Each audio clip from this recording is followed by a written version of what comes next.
तो कैसे खामोश करोगे? बुज़दिलों, रात की तारीकी में गोलियां चलाकर, और फिर वाह, ये तुम्हारी बहादुरी है कि एफआईआर भी तुम्हारी मर्जी की, एसएचओ भी तुम्हारी मर्जी का, और जो उसमें इंजर्ड विटनेस है उसका नाम ही दर्ज नहीं किया। क्या तुम्हें अभी भी शर्म नहीं आती? मुल्क में आपके सामने फौजी अदालतें बना के कोड़े लगाने से लेकर, पाबंद सलासल करने से लेकर, शहीद रानी मोहतरमा बेनजीर भुट्टो को असैसिनेट करने से लेकर, क्या इन लोगों ने अभी तक होश के नाखून नहीं लिए?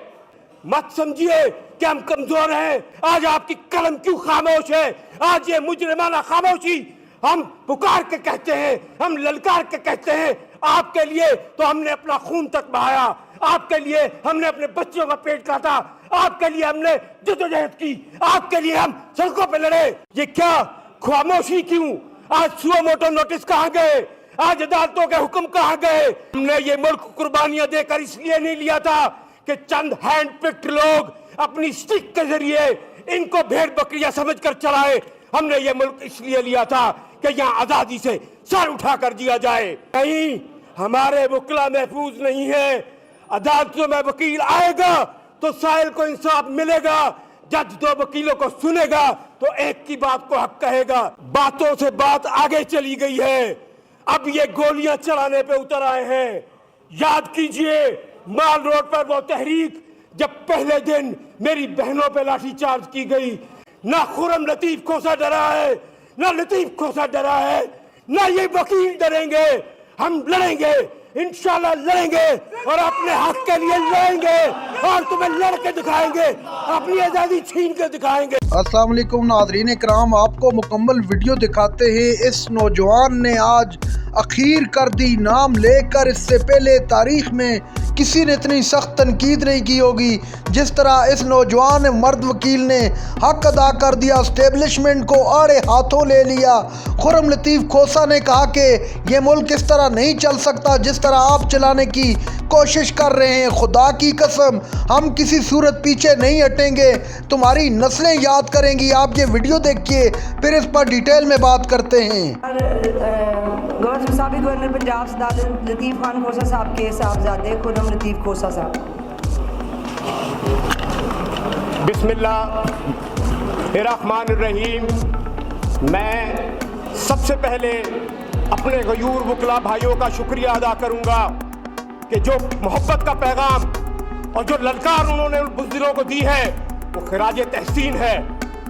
दोस्तों, मैं सोचता हूं कि जिन्ना साहब की एम्बुलेंस का पेट्रोल खत्म होने से लेकर जिन्ना हाउस के जलने तक, लियाकत अली खान को गोली लगने से लेके फातिमा जिन्ना की मिस्टीरियस डेथ तक, जुल्फकार अली भुट्टो को फांसी देने से लेकर यहाँ इस मुल्क में और आपके सामने फौजी अदालतें बना के कोड़े लगाने से लेकर, पाबंद सलासल करने से लेकर, शहीद रानी मोहतरमा बेनजीर भुट्टो को असैसिनेट करने से लेकर, क्या इन लोगों ने अभी तक होश के नाखून नहीं लिए?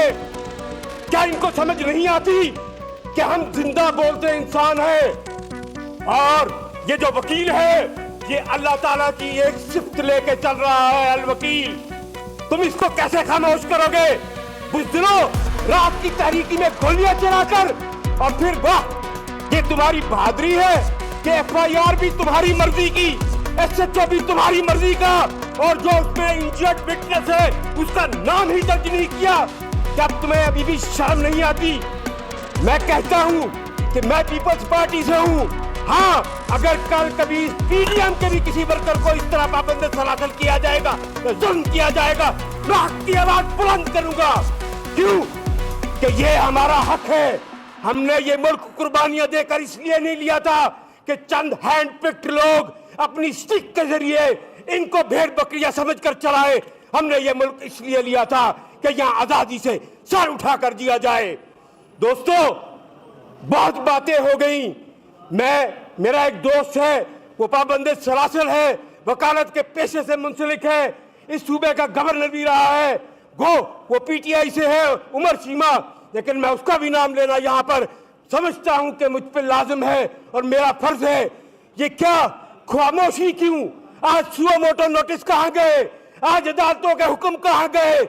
आज आपकी कलम क्यों खामोश है? आज ये मुजरिमाना खामोशी हम पुकार के कहते हैं, हम ललकार के कहते हैं। आपके लिए तो हमने अपना खून तक बहाया, आपके लिए हमने अपने बच्चों का पेट काटा, आपके लिए हमने जद्दोजहद की, आपके लिए हम सड़कों पे लड़े।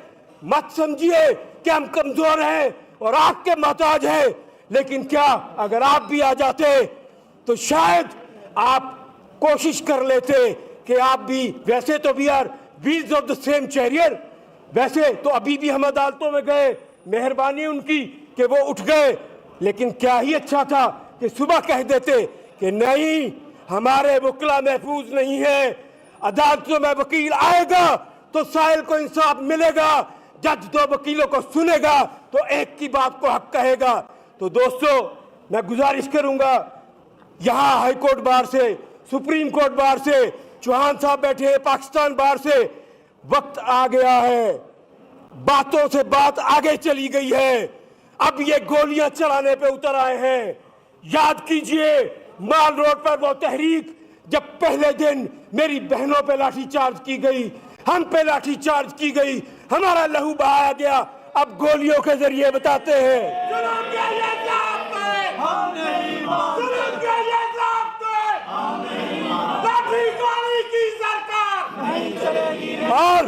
और मैं उस आईजी को कहता हूं, मत समझो कि हम कमजोर हैं, हम वकील हैं।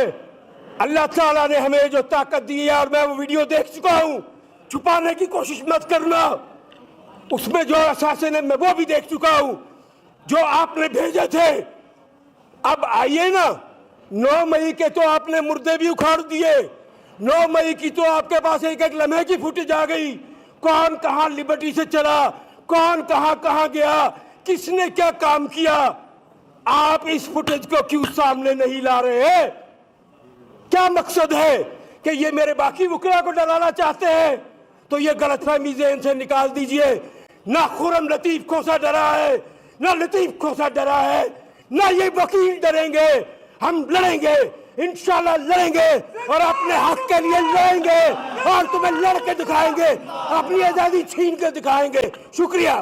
नाज़रीन इकराम, आपने वीडियो देखी। सरदार लतीफ़ खोसा के साहिबजादे खुर्रम लतीफ़ खोसा ने आज हदें पार कर दी। खुर्रम लतीफ़ खोसा ने कहा कि आप इस मुल्क को कहां पर ले गए हो, इस मुल्क के साथ आपने क्या कर दिया है। इस मुल्क की आवाम महफूज नहीं, इस मुल्क के अंदर वकील महफूज नहीं। आखिर कब तक ये सब चलेगा? इस मुल्क पर रहम करो, खुदा के लिए इस मुल्क पर रहम करो। सियासतदानों को चाहिए कि होश के नाखन लें। आज अगर एक की बारी है तो कल दूसरे की बारी आएगी।